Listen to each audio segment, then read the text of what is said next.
we're here with Governor Michael Dukakis in the sunny campus of UCLA. And our first question for the governor is this. What can we all learn from President Obama's historic victory? Well, from a political standpoint, it's the value of precinct-based grassroots organizing, something that neither political party has been doing very well, that I didn't do as well as I should have in 1988. If there's a lesson to be learned politically from this campaign, it is that old-fashioned, precinct-based, door-to-door, neighborhood-to-neighborhood campaigning works, even at the presidential level. And for young people in particular that are thinking of going into politics, I hope they've learned a lesson. I hope we've all learned a lesson. I hope my party has learned a lesson. So that as we look at 2010, critically important election, where there will be a number of open Senate seats, and we're winning just 3 or 4 of them, could end this really disgraceful use of the filibuster in the United States Senate.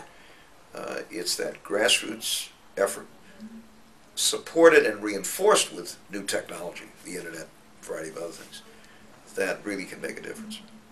Now, what role do you think, was played by money in this sense? A lot of people were giving $5, $10 to Obama. How valuable do you think that was?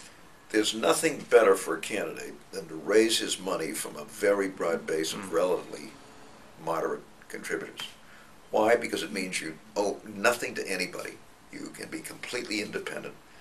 Those folks aren't giving you the money because they think they can influence you in some special way. And Obama, to his credit, was very tough on contributions generally, on lobbyist contributions, on lobbyist fundraising, all of that kind of stuff.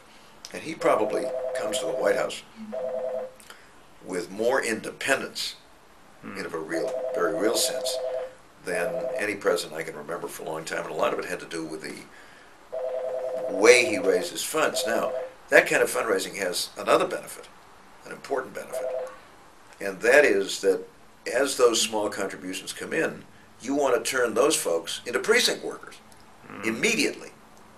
And he had 4 million individual contributors.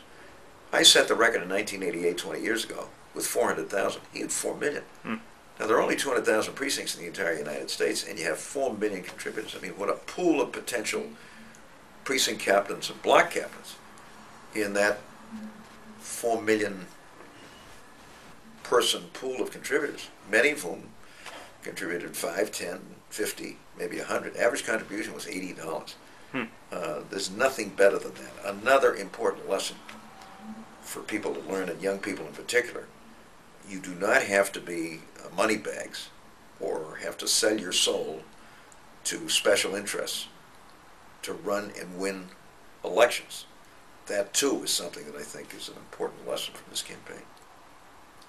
Oh, thank you for sharing your insight there. Now, one of your true passions has been transportation. You were chair of the Amtrak board a few years back, and what opportunity do you think presents itself now with the Obama administration? I'm very excited about this. This is the first administration we've had in my lifetime that is serious about investing in excellent public transportation and a first-class national high-speed rail passenger system.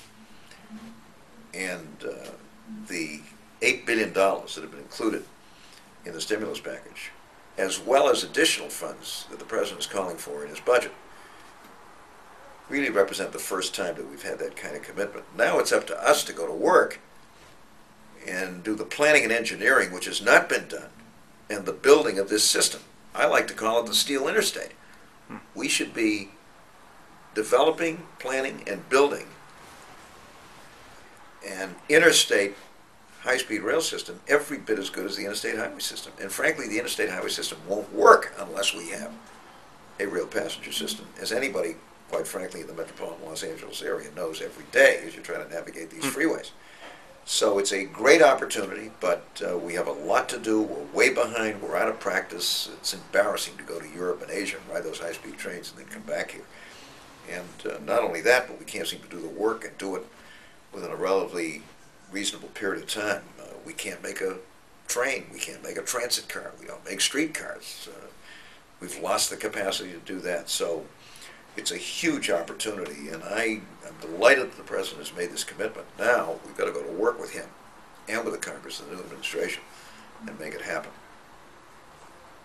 Any last words of advice you would have for the new president? Well, he knows a lot more about winning the presidency than I do, and I have a lot of respect for him. I think he's off to an excellent start. Obviously, he's inherited a mess economically and otherwise, but that's why you run, to straighten out this stuff and to get this country back. I like what he and the new Secretary of State are doing internationally. We're actually reaching out and talking to people. We understand that American foreign policy can no longer be a my way or the highway situation. This is a multipolar world. We're not the world's policemen, nor are the Russians. I mean, those days are gone forever, but that doesn't mean that we can't exercise thoughtful and enlightened leadership. And we need to do both. We both need to get our economy back on track and do that. But he's doing a fine job. He's, in a remarkable way, almost looks as if he belonged there from day one. And this is not an easy job. This is the toughest job you'll ever have to do in politics. So I'm very pleased. I think if he continues to do what he's doing, reaches out, I would hope that the opposition party, quite frankly, in the Congress would begin to get serious about bipartisan cooperation. The use of the filibuster day after day after day to require 60 votes to pass anything in the Senate is really outrageous. I think it's unconstitutional, to tell you the truth, but it's very irresponsible. And my hope is that in 2010 the Democrats will win a sufficient number of Senate seats, and it's only going to take one or two more, so that they can end this filibuster rule, which, by the way, in fairness, we've abused too, and make it possible for a majority of the Senate, after reasonable debate, to act. It's just very important to the President, very important to the country. Thank you, Governor Michael Dukakis.